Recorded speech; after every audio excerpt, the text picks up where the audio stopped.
tricky. So since this topic is a little tricky, it's better that we do ample practice of past papers so that we get a better idea of how this is done. Okay, now let's get started, students. So we talked about, this topic is about growth and development, and so far we have talked about a lot of different things within this topic. We started off our discussion that what is growth and how is that different from development. So growth is just looking at or calculating how fast a country is growing, right? Economic growth. And when we say economic growth, we mean how much it is producing. What is the output? What is the value of goods and services it is producing, right? So that is growth. Development, on the other hand, looks at living standards, right? That how high are the living standards, quality of life. Okay, now to measure growth, we have talked about four statistics, right? Four statistics, which includes gross domestic product, GDP, gross domestic product. Then we have gross national product. Then we have gross national product. Gross domestic product, gross national product. We have net domestic product and net national product. Net domestic product and net national product. So we talked in detail what's the difference between each of these four statistics, right? But all these four statistics are measuring one thing, that is growth of a country, how fast a country is growing, how much more goods and services the country is producing. That is what these four statistics measure. On the other hand, development looks at the living standards, right? Whether the quality of life is high or low and so on. And within development, we first discussed that is GDP a good indicator of development or not? And in that we said no, not really, right? Why? Because GDP ignores a lot of important things that development should capture, right? So GDP ignores a lot of things that development statistics should capture, right? So if GDP is not a good indicator of development, then what is? Then what is an indicator that we should use, right? Then comes in three indicators, we said, right? So development should include, first of all, is your, we talked about that human development index, right? HDI is the short form. We will quickly recap this, what we did yesterday, and then move forward. So there is human development index, then there's multidimensional poverty index, MPI, multidimensional poverty index, and then we have the third and the last of all is measurable economic welfare that we'll talk about today. Measurable economic welfare, MU, right? Okay, now this being said, HDI, right? Great, perfect. Now, we said, what is HDI? Human Development Index, right? We talked about this yesterday. We'll quickly do a recap and then move forward. So I said this is one of the most commonly and frequently used indicator of development, Human Development Index. And what it actually does is that it calculates development of a country on three dimensions, three aspects, three dimensions, as we say, right? What are those three dimensions? Let's look at this. So one is income. The second one is education, and the third one is healthcare. So these are the three: education, and the third one is healthcare. Income, education, and healthcare. Okay, now let's talk about this. Okay, income, right? So how do we calculate income? That is what we're about to look at. How Human Development Index calculates education. That is another thing that we need to know. And the third is that how Human Development Index calculates healthcare, right? So for each of these three aspects, there are different statistics that you calculate. So for income, Human Development Index relies on GDP, gross domestic product per capita, which is basically the average income of a country. So for income, what's the statistic that HDI uses? GDP per capita, right? Which is the average income of a typical citizen living in that country. For education, they look at what does Human Development Index look at for education? It is the mean years of schooling or average years of schooling. What does this show? Mean years of schooling shows that if, let's say, 8 years is Pakistan's mean years of schooling, right? This shows that a typical Pakistani or an average Pakistani attends school for 8 years, right? Which is like not even 10th grade, right? That's just 8th grade, right? And obviously, the more the mean years of schooling, the better it is, right? Okay, more developed a country is. And then comes in the third and the last, which is healthcare. And healthcare is measured through life expectancy. Based on these three variables, now listen to this carefully. Based on these three variables, what are the three variables? Life expectancy, mean years of schooling, and GDP per capita. Human Development Index calculate the score of a country between 0, which means it's least developed, to 1, which means it's most developed. So it's basically kind of relative scoring. So any country which has a score higher than another country, like higher in the sense like more towards 1, means more developed, and the closer the score is towards 0, it means it's less developed. So it's more developed, and the closer it is to 0, this means it is less developed, right? Does it make sense? Okay, now let's move on and let's talk about the other developed, right? The other indicator of development, and that is known as multi-dimensional poverty index. Multi-dimensional poverty index, MPI, multi-dimensional poverty index, right? Now, this is a little different from HDI. How so? Think about this. So first difference, you also need to know the difference between these three indices, right?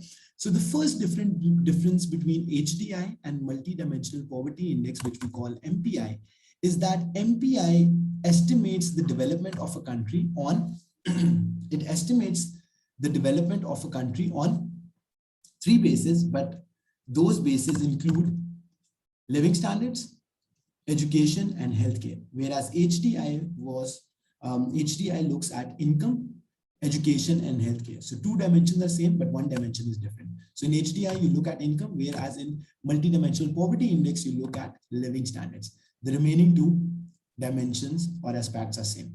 Education is same and healthcare is same. Another difference between HDI and MPI is that the statistics that they use to calculate the development of a country, the statistics that they use to calculate the development of a country, those are also different.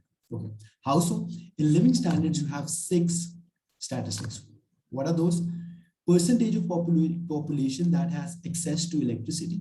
That's one, right? Because there are a lot of countries, even some areas of Pakistan, where people don't have access to electricity, like Cholistan Desert and very far-flung areas and so on, right?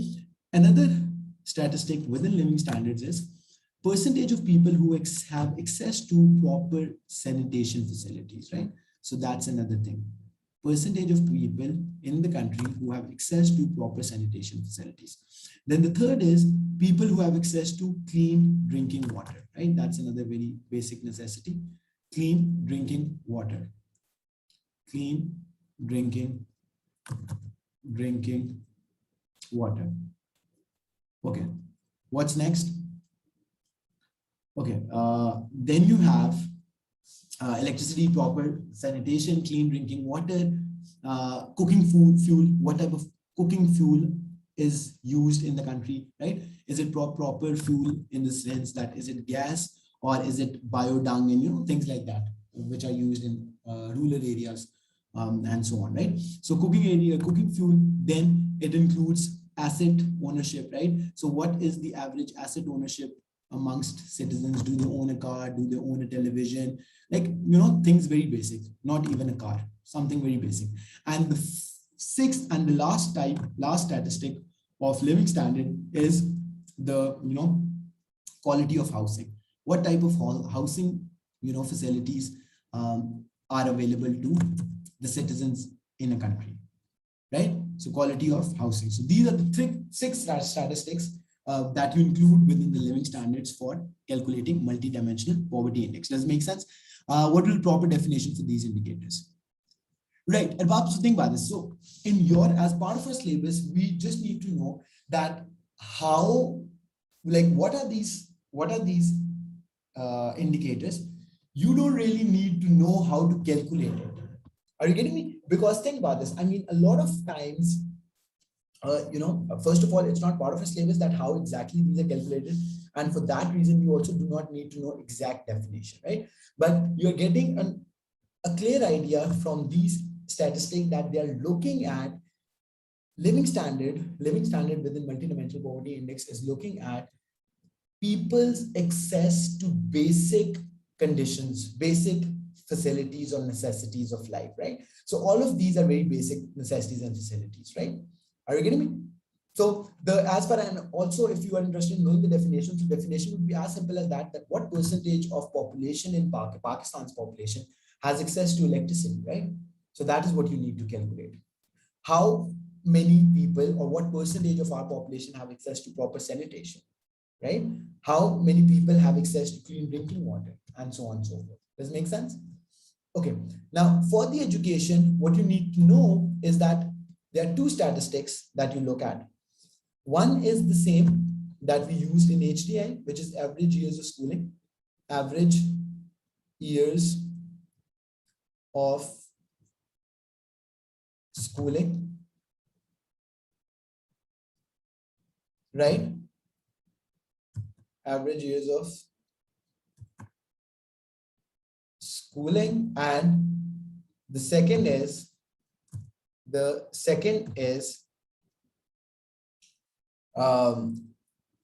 what was that? School enrollment, right? So school enrollment, I told you that school enrollment basically tells that what percentage of the students who should be in schools are actually in school.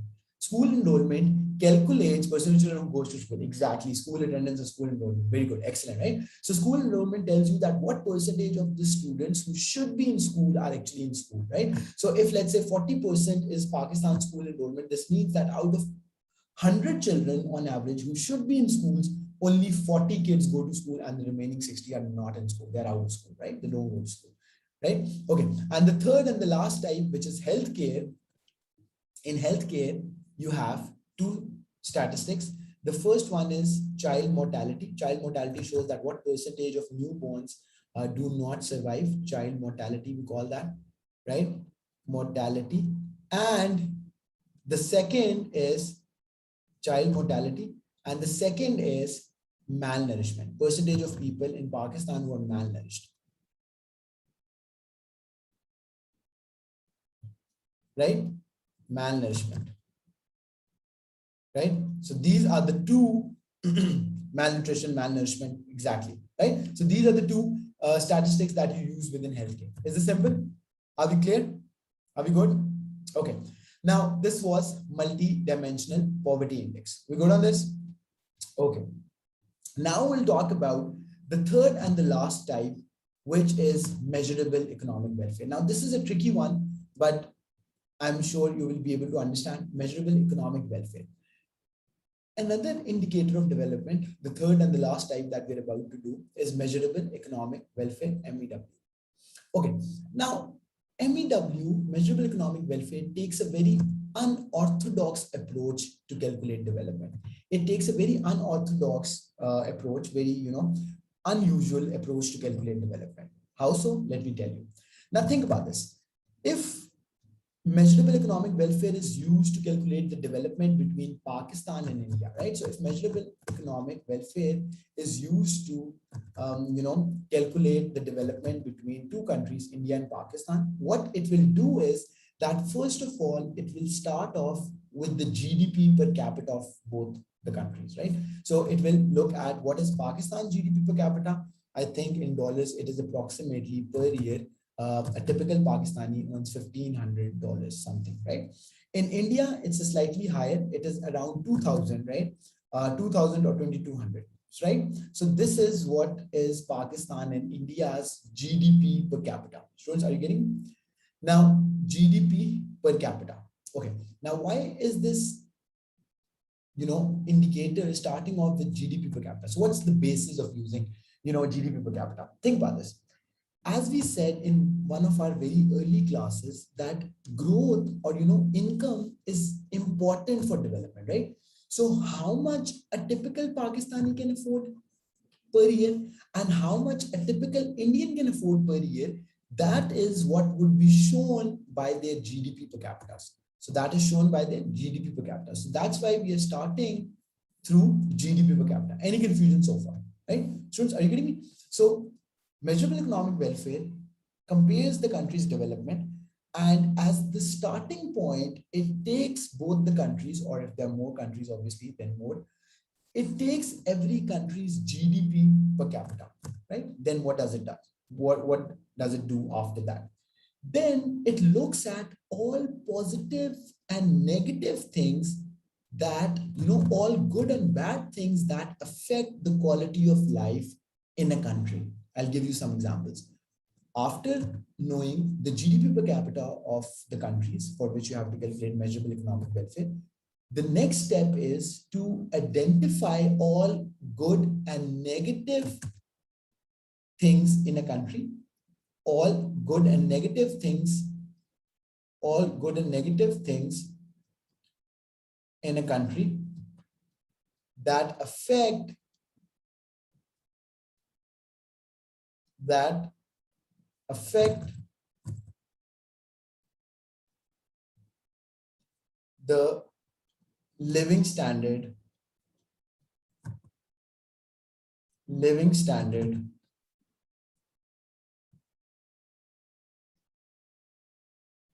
of that country, right? Okay, now can you tell me what can be some positive and negative things? What can be some positive and negative things? Right, who can tell me what can be some positive and negative things? Yeah, right. So think about this. Now, some positives could be income we have already considered. That's the thing about income. We have already started off with income. That was the first thing. Now we'll do something with the income value that we have listed over here, right? So that is already included. What are the things? Exactly. Now, anything that increases the quality of life in a country, that would be part of the positive things list, and anything that negatively or adversely affect the living standard in a country, that would have negative effect on the country, right? Now things are education. Definitely, if you have better education in a country, that will improve the quality of life. Then healthcare services. If healthcare services are good, that will positively affect the quality of life in a country, right? Literacy, exactly, that's kind of related to education, healthcare. Then you have some other things that we don't think about, right? Let me give you an example. So if in a country there is, there is a lot of charity and, welfare, right? A lot of welfare projects and charity is being given. So that also positively affect the life, right? Yes or no? That improves the quality of life for people who are, disadvantaged, or people who do not otherwise have higher incomes and so on, right? So that will also be on the positive side. What else? What else can you think of? Right? So education, healthcare, charity, welfare. What else? Right? Think about this. Low crime rates, right? Or crime rates, we can write it down over here. So education, healthcare, charity, good infrastructure, right? So anything that you can think of which according to you can positively affect the quality of life in a country, you write all of those things. Structure, right? Good structure, infrastructure, right? Then you can talk about government support programs. Environment is healthy, exactly, good. Government support programs, government subsidies, unemployment benefit, child support programs, government support programs, right? Advanced technology, right? Exactly, all these things. Very good, excellent. Okay, now on the negative side, when you come to the negative side, you'll see all things that negatively affect the quality of life in a country will be included over here, which can include crime rate. So if the crime is high in a country, that would be on this side. Similarly, if there's a lot of pollution, as I was giving you the example of Beijing and Delhi. Beijing, Delhi, and Lahore are some of the most polluted cities in the world, right? So these are one of the most polluted cities in the world, right? Does it make sense? Crime rate, pollution, crime rate, pollution, right? What else? What can be another negative thing, right? Pollution, right? Exactly. Global warming, bad health system, right? All these things. Congested cities, right? Overpopulated, right? So these can all be no proper sanitation, or no proper urban planning, right? The cities are not planned and so on and so forth, right? Congested cities, no proper urban planning and so on, right? Now, after you have identified, obviously this is not a complete list. Um, what is that called? Urban planning, right? After you have identified all the positive and negative things that affect the quality of life in a country, then measurable economic welfare, which is new, will assign a monetary value to each of these things. Now, this is very important, so I want you to pay close attention. So after economists identify the positive and negative things, right? After countries identify positive and negative things, right, that can affect the quality of life in a country, you will assign a monetary value to each, right? So for education, you would say, let's say that good education in Pakistan is contributing approximately monetary value. What does it mean? Now, this can be very surprising for you. How can we assign a monetary value to education? I mean, I totally agree, but this is what economists are, trained to do, right? And they use some, some technique, some process to assign a monetary value to all the positive things, and similarly a monetary value to all the negative things. Students, are you getting me? Are you getting me? Is this making sense? Now, what they basically do, they see that, okay, if in Pakistan people give a lot of charity and they do a lot of welfare work, on average, how much is the benefit in monetary terms? How much is the benefit that people get in the country in monetary terms, right? So they use some process, they use some technique to come up with an estimate, right? They have to give an estimate, a monetary value, a number, a figure, right? Why is that important? I'll tell you in a bit, right? So let's say the quality of life improves by, let's say, $50, good infrastructure improves quality of life by, let's say, $70, and similarly government support programs improves that by $90, and so on and so forth, right? Is it making sense? Okay. Similarly, for the negative things, you assign monetary value, right? You also assign monetary value to the things that are negatively affecting the quality of life. Let's say, so every year Pakistanis suffer, a typical Pakistani suffers from crime rate in terms of, let's say, $120. $120 is the negative value that it imposes on our living standard. Similarly, pollution imposes a negative effect of $60, right? Congested cities impose a cost of $70, and urban planning, poor urban planning, or no proper urban planning imposes a cost of $80. Are you getting me, students? Okay, now what you will do next, now this is the main important part. Just like we identified it for Pakistan, let's say this was for Pakistan, you will do it the same way for India. You will identify all the good things in India that are improving their quality of life, and you will identify all the negative things in India that are negatively affecting their quality of life. And then what you will do is that you will adjust these values in the GDP per capita figure. Then you will adjust these values in the GDP per capita figure. How so? Let me show you. So what you actually do is that you add up all the positive things. You add up all the positive things, right? So 1500 was Pakistan GDP per capita. Then what are the positive signs? 100, 250. This gives you 350. This gives you 400, 490, and 400 and 560, right? So the total positive effect on Pakistan's living standard is, let's say, $560. So these are all the positives. Students, are you getting me or not? So these are all the positive things that improve quality of life in Pakistan. Any confusion so far? That improve the quality of life in Pakistan. Is it making sense, students? Okay. And then you also deduct all the negative things. What are all the negative things? Can you see over here? That are adding up to, this gives you 150, 150 and 120 gives you 150 and 120, right? So that gives you 370, right? 120 and 150 gives you less than, right? 270, right? That gives you 270, right? Okay. And then 60, you add 270 to 60, that gives you 330. Okay. Now students, have a look at this. So I added the positive things and then I subtract the negative things. And whatever final answer I get, I write it down over here. Students, are you following me? What's happening over here? Can you see what I did? Right? So let me do the final calculation. So 1500 plus 560 minus 320.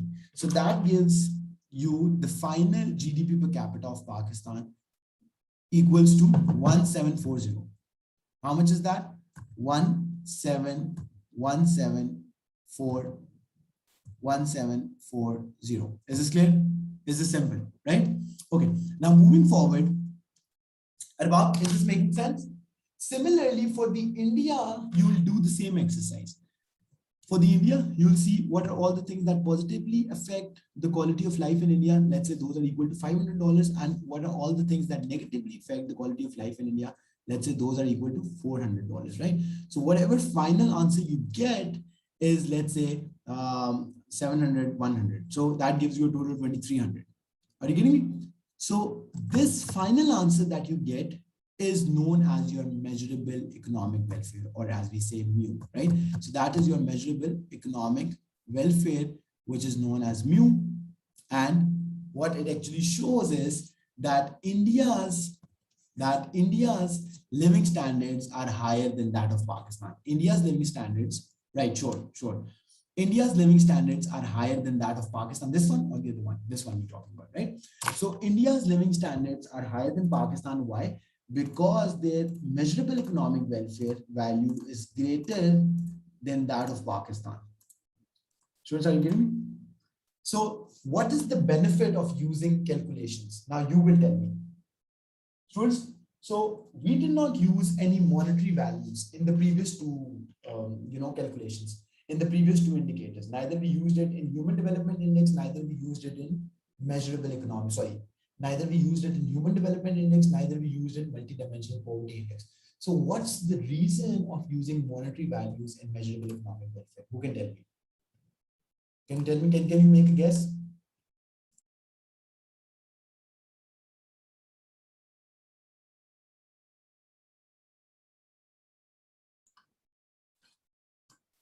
So the question is, right, more accurate analysis. That's correct.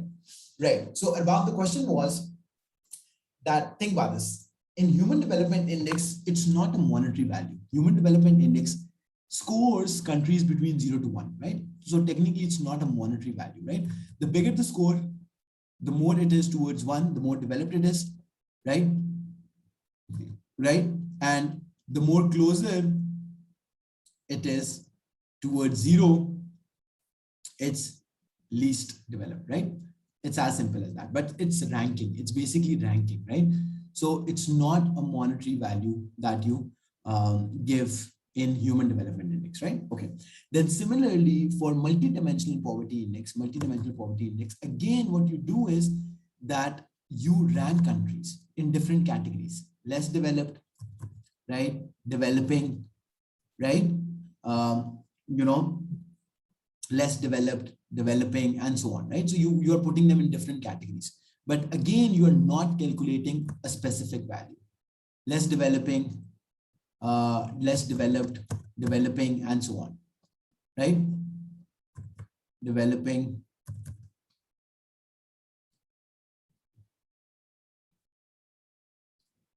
right? And so on, right? So the thing is, more developed, right? That again, even in multidimensional poverty index, you do not calculate the value in monetary terms, right? This is making sense? So the thing is that what is the benefit? So the question was, what is the benefit of measurable economic welfare in calculating a monetary value for countries? So what is the benefit of measurable economic welfare of calculating the monetary values? What do you think? What's the benefit of that? So Isha is saying that it gives you more accurate analysis. That's true. That's true. And secondly, students, think about this. It's not that it doesn't come with its own challenges. It does come with its own challenges that, think about this. If we quickly talk about the pros and cons of measurable economic welfare, right? So pros and cons of measurable economic welfare. So basically what we're talking about over here is that a good, is it a good indicator of development or is it not a good indicator? So on the pro side, you can totally say easier to compare development between countries.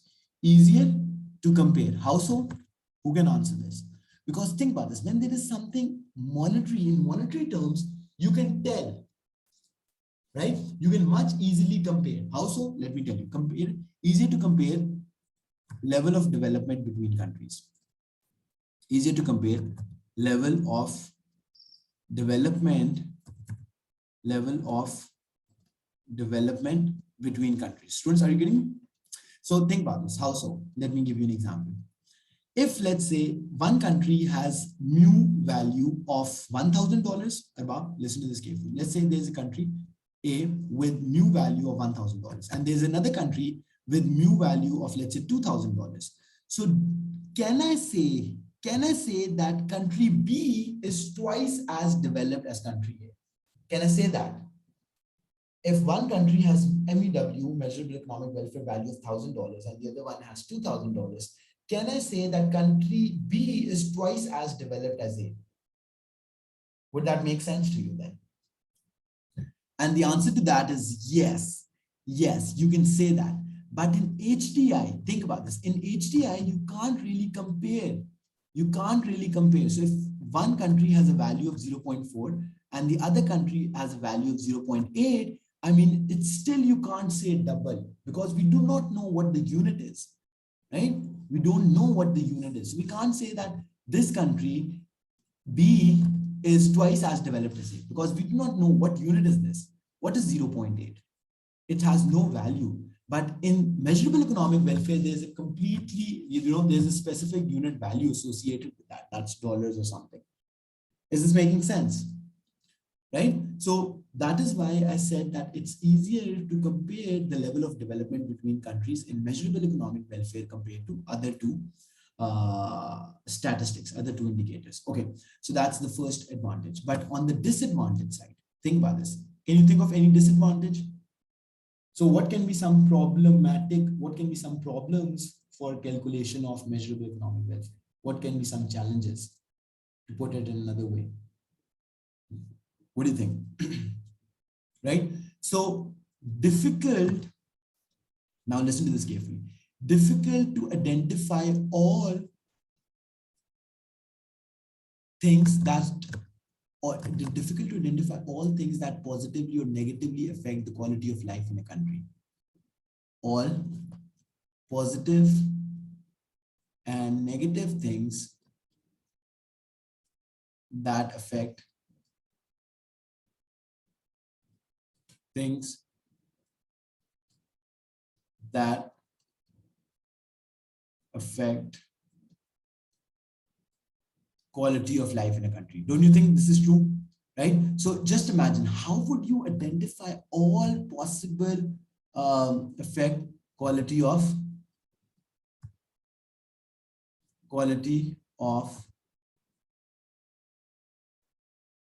right, difficult to identify all positive and negative things that affect quality of life, right? So that's the first thing. And the second thing is right, that it's even more difficult to assign an accurate monetary value. Even more difficult, right? So perhaps identification might still be easy, but when it comes to assigning a monetary value, even more difficult to assign a monetary value to something that has no market price, that has no market value. Even more difficult to assign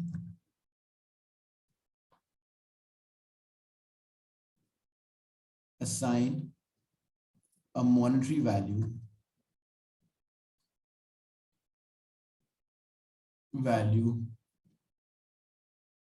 to these